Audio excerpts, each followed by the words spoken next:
Iran और Israel के बीच जंग जारी है। लगातार ये युद्ध अब भयानक से भयानक होता जा रहा है। इस वीडियो में आपको एक एक पॉइंट की जानकारी बताऊंगा कि कैसे ये युद्ध अब विनाशकारी होता जा रहा है और इस युद्ध में अब तक किसे ज्यादा नुकसान हुआ है। सबसे पहले बात करते हैं, इजराइल और अमेरिका ने मिलकर 2000 से ज्यादा हमले किए हैं।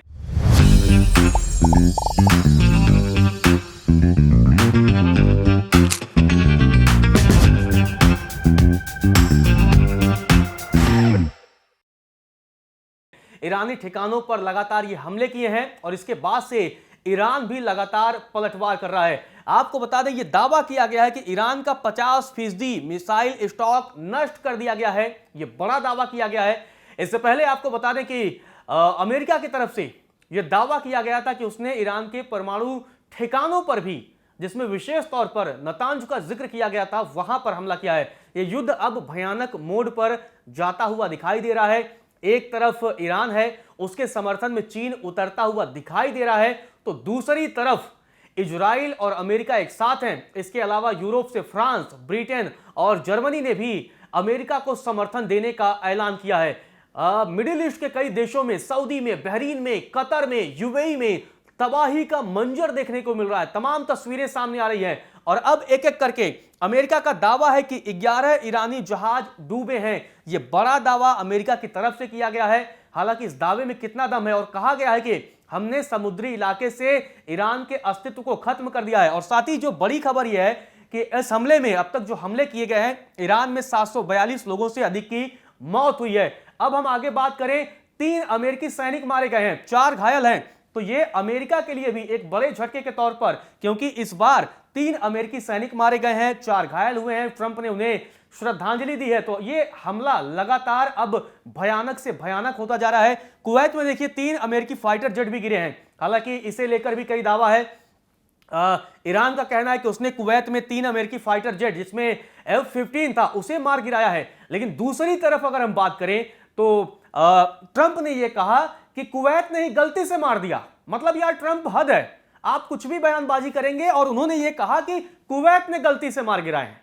ईरान का दावा, भाई हमने मारे हैं, कुवैत में आपके F-15 थे, उसको हमने मार गिराया है। लेकिन ट्रंप कह रहे हैं भाई कुवैत ने गलती से मार गिराया। खैर सच्चाई जो भी हो, लेकिन 3 अमेरिकी फाइटर जेट, ये उनके लिए भी सबूत है ना। ट्रंप यही बयानबाजी करते थे कि ऑपरेशन सिंदूर के दौरान इतने फाइटर जेट गिरे, इतने फाइटर जेट गिरे।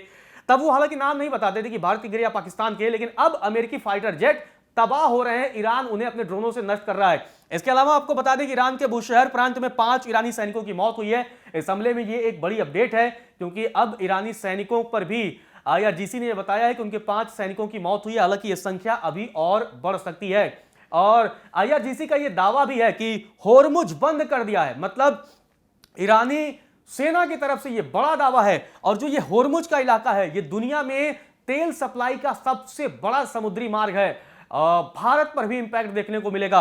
हालांकि IRGC ने यह भी कह दिया कि अगर किसी भी देश का यहां से जहाज गुजरता है और बिना मेरे परमिशन के, तो उसे मार दिया जाएगा। मिसाइल से और ड्रोन से उसे नष्ट कर दिया जाएगा, समुद्र में डुबो दिया जाएगा। यह IRGC का दावा है। और इसका इंपैक्ट भी आप देखिए भारत पर भी किस तरीके से पड़ने की संभावना है, क्योंकि भारत का 50% तेल होर्मुज से होकर ही गुजरता है। तो ऐसे में आप अंदाजा लगा सकते हैं कि यह भारत के लिए भी कितना इंपॉर्टेंट है, क्योंकि भारत ईरान से, इसके अलावा हम बात करें रसिया से, इसके अलावा कुवैत से और तमाम देशों से जो तेल आयात करता है, वो इसी रास्ते से बाद में भारत तक पहुंचता है। और ऐसे में भारत को भी बड़े नुकसान की संभावना दिख रही है। और दुनिया का 20% तेल होर्मुज से होकर ही गुजरता है। तो इसे आप अंदाजा लगाइए कि 1/5वां हिस्सा जो दुनिया में तेल का जो सर्कुलेशन हो रहा है, होर्मुज का है। अगर होर्मुज पर जिस तरीके से IRGC का दावा है कि भाई हमने बंद कर दिया है और कोई भी जहाज अगर वहां से गुजरता है तो हम उसे मार गिराएंगे, तो आप समझ लीजिए कि दुनिया में तेल संकट भी गहरा सकता है अगर यह युद्ध लंबा चलता है। तो यहां पर यह दुनिया के लिए एक बड़ा संदेश है। कच्चा तेल आपको बता दें, जो इसी बीच $80 प्रति बैरल तक पहुंचा है। जैसा कि अगर होर्मुज बंद होता है और लंबे समय तक अगर बंद होता है, तो उसका इंपैक्ट और देखने को मिलेगा। और ये महंगाई सीधे कच्चे तेल की कीमतों में, और कच्चे तेल की अगर कीमतें बढ़ेंगी और उसके बाद से डीजल, पेट्रोल, LPG, तमाम चीजों की कीमतों में भी बदलाव देखने को मिलेगा। ये महंगा होंगे, और जैसे ही ये महंगे होंगे, तो आम खाने पीने और तमाम चीजों की वस्तुओं के भी दाम बढ़ सकते हैं, क्योंकि यातायात प्रभावित हो रहा है। और आप देखिए कि हालात बिगड़ने पर, जैसा कि मैं कह रहा हूं कि अगर हालात और बिगड़ते रहे, लगातार चीजें, अगर ये युद्ध लंबा खिंचा तो $100 तक कच्चे तेल की कीमत पहुंचेंगे। और अगर ऐसा होता है तो पूरी दुनिया महंगाई की चपेट में आ जाएगी और इससे भारत भी अछूता नहीं रहेगा। अब चलते हैं स्ट्रेट, और इसी की तरफ एक इंटरेस्टिंग बयान है जहां आईआरजीसी का यह कहना है कि भाई हमने बंद कर दिया है, तो अमेरिका इसी बीच यह बयान देता है कि होर्मुज स्ट्रेट खुला हुआ है। हालांकि यह समझ नहीं आता कि यार ईरान के अपने दावे हैं, अमेरिका के अपने दावे, खैर, लेकिन सबसे बड़ी बात है कि होर्मुज स्ट्रेट बहुत इंपॉर्टेंट है। दुनिया का 20% तेल यहीं से होकर गुजरता है, तो ऐसे में यह मार्ग बहुत इंपॉर्टेंट है। यह एक समुद्री मार्ग है और यहां पर ईरान का बड़ा कंट्रोल है। अब बात करते हैं, इसी बीच अमेरिका ने, देखिए किस तरीके से जो युद्ध का माहौल चल रहा है उसमें अलग अलग देश अपने हिसाब से चीजों को बदल रहे हैं, नियम कानून चेंज कर रहे हैं। आप देखिए कि खामेनेई की मौत हुई है और उसके बाद से यह युद्ध और लगातार खिंचता जा रहा है। अमेरिका ने जॉर्डन, बहरीन, इराक से गैर जरूरी स्टाफ हटा दिए हैं। आपको बता दें कि इन इलाकों में लगातार ईरान ने हमले किए हैं, चाहे वो जॉर्डन की बात हो, बहरीन की बात हो, इराक की भी बात हो। यहां पर अमेरिकी ठिकानों में कई ऐसे देश हैं जहां के अमेरिकी ठिकानों पर लगातार ईरान की तरफ से हमला किया जा रहा है। और इसी बीच चीन बोला है कि ईरान को कोई सैन्य मदद नहीं दी। यह बड़ा बयान सामने आया है कि उसने हेल्प नहीं की है। लेकिन दूसरी तरफ चीन के विदेश मंत्री ने ईरान के विदेश मंत्री से बातचीत भी की है, तो यह भी अपने आप में एक इंपॉर्टेंट बात है। बातचीत चीन कूटनीति के रास्ते पर चल रहा है और उसने दुनिया के सामने साफ किया है कि हमने ईरान को कोई मदद नहीं दी है।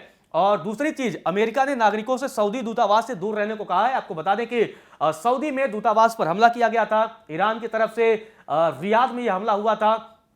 इसके अलावा दुबई में भी अमेरिकी ठिकानों पर निशाना बनाया गया था। इजरायली सेना ने, आपको बता दें कि इसी बीच इजरायली सेना ने ईरान के रडार सिस्टम और मिसाइल लॉन्चर पर हमला किया है। तो अब कमर तोड़ने की, आप देखिए कि एक तरफ ईरान लगातार अपने मिसाइलों से शाहेद 136 ड्रोन का इस्तेमाल कर रहा है, लगातार अमेरिकी ठिकानों को इजराइल पर निशाना बना रहा है, तो दूसरी तरफ इजराइल की अब कोशिश है, इजरायली सेना की कोशिश है कि वो ईरान के रडार सिस्टम और मिसाइल लॉन्चर पर हमला करे, जिससे उनके मिसाइल लॉन्च को रोका जा सके।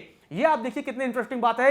ये युद्ध किस तरीके से किस नए मोड़ पर जा रहा है। और नेतन्याहू का बयान भी सामने आया। नेतन्याहू ने कहा कि ज्यादा लंबा ये युद्ध नहीं चलेगा, जल्द ही इसे हम खत्म कर देंगे।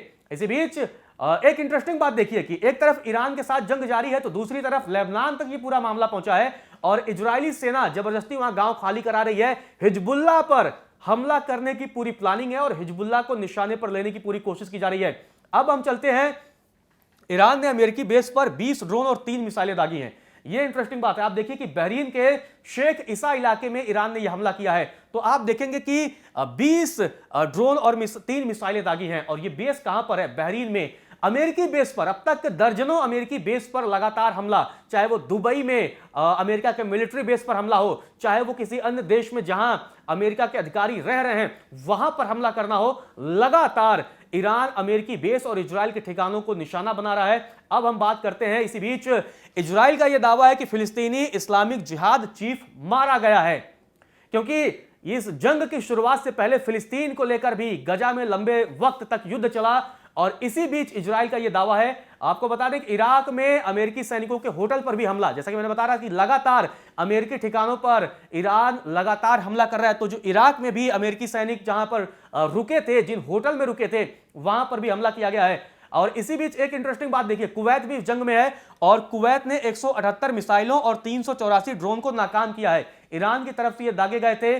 कई मिडिल ईस्ट देशों के खिलाफ भी ईरान ने मोर्चा खोला हुआ है जहां पर अमेरिकी बेस हैं, और ईरान ने कुवैत में अमेरिकी बेस पर हमला किया। तो लगातार ये निशाने पर निशाना बनाया जा रहा है, कई मिसाइलों को इंटरसेप्ट किया जा रहा है, ड्रोन को नाकाम किया जा रहा है, लेकिन युद्ध भयावह मोड में जा रहा है। और परमाणु को लेकर भी बड़ी चर्चा है। आपको बता दें कि ये एक बड़ा बयान आया है कि ईरान के पास 11 परमाणु बम बनाने लायक यूरेनियम है।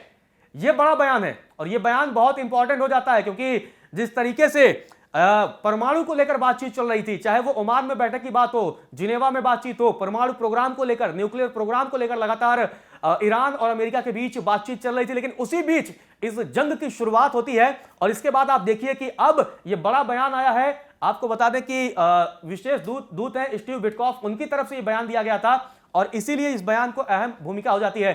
अब एक और तरफ चलते हैं कि भाई भारत पर क्या इंपैक्ट होगा, क्योंकि यह समझना हमारे और आपके लिए बेहद जरूरी है। अगर यह जंग लंबा चलती है तो भारत पर क्या इंपैक्ट होगा। आप देखिए कि मिडिल ईस्ट के देशों में जो 6 देश हैं वहां पर 90 लाख भारतीय रहते हैं। रोजगार के सिलसिले में वहां पर रहते हैं, बड़ी संख्या में लोग रहते हैं और इन पर सीधा असर पड़ रहा है। और कई लोग ऐसे भी हैं जो सुरक्षा की गुहार लगा रहे हैं, जो चाहते हैं कि अपने वतन वापस लौट जाएं। अब 90 लाख एक बहुत बड़ी संख्या होती है। आप देखिए सऊदी अरब, यूएई, कतर, कुवैत, ओमान और बहरीन में भारत के नागरिक रहते हैं और 90 लाख से बड़ी संख्या में है। इसके अलावा हम यूएई में बात करें तो अकेले यहां पर 43 लाख भारतीय रहते हैं और यूएई पर लगातार प्रभाव देखा जा रहा है। यूएई इस युद्ध में लगातार उसकी भूमिका अहम होती जा रही है। पिछले दिनों यूएई के प्रेसिडेंट से प्रधानमंत्री नरेंद्र मोदी ने बातचीत भी की थी। तो ये सारी बातें जो निकलकर सामने आ रही हैं भारत के लिए भी बहुत अहम है। और क्योंकि होर्मुज का हमने जिक्र किया कि भारत का 50% क्रूड ऑयल वहीं से होकर आता है, तो ऐसे में अगर ये युद्ध लंबा खिंचता है तो भारत पर भी सीधा इंपैक्ट देखने को मिलेगा और इसका नुकसान भारत पर भी देखने को मिल सकता है। तो ऐसे सिचुएशन में अब भारत को भी सोचना होगा। हालांकि भारत लगातार शांति की अपील कर रहा है और ये कोशिश कर रहा है कि ये युद्ध और ये जंग रुक जाए, लेकिन ये युद्ध या ये जंग कितना लंबा खींचेगी, क्योंकि दोनों तरफ से लगातार मोर्चेबंदी है। एकदम बख्शने के मूड में ना ईरान है ना इजराइल और अमेरिका। ट्रंप ने कहा कि ये युद्ध 5 से 7 हफ्ते तक खिंच जाएगा, तो नेतन्याहू ने कहा कि ज्यादा लंबा नहीं चलेगा। मतलब कॉन्फिडेंट नजर आ रहे हैं नेतन्याहू कि इस युद्ध को हम जल्द खत्म कर देंगे। तो ईरान ने भी खामनेई की मौत के बाद कसम खाई है कि वो इस बार खामनेई की मौत का बदला लेगा और ऐसे हमले करेगा कि इजराइल और अमेरिकी ठिकाने नष्ट हों। और इसी को लेकर ईरान लगातार गुस्से में लाल है। ईरान की पूरी कोशिश है, पुरजोर कोशिश कर रहा है। इसलिए जहां जहां अमेरिकी ठिकाने हैं वहां वहां ईरान लगातार उनको निशाना बना रहा है। अगर होटल में अमेरिका के सैनिक रुके हैं उन पर हमला कर रहा है। इसके अलावा अगर हम बात करें मिलिट्री बेस पर हमला कर रहा है, तो लगातार अमेरिका के ठिकानों पर ईरान पलटवार कर रहा है। और अमेरिका और इजराइल भी लगातार अब तक 2000 से ज्यादा हमले ईरान पर कर चुके हैं, जिसमें 750 के आसपास लोगों की मौत हुई है। अब इस जंग पर हमारी पूरी नजर बनी हुई है और पल पल का अपडेट आप तक हम पहुंचाते रहेंगे।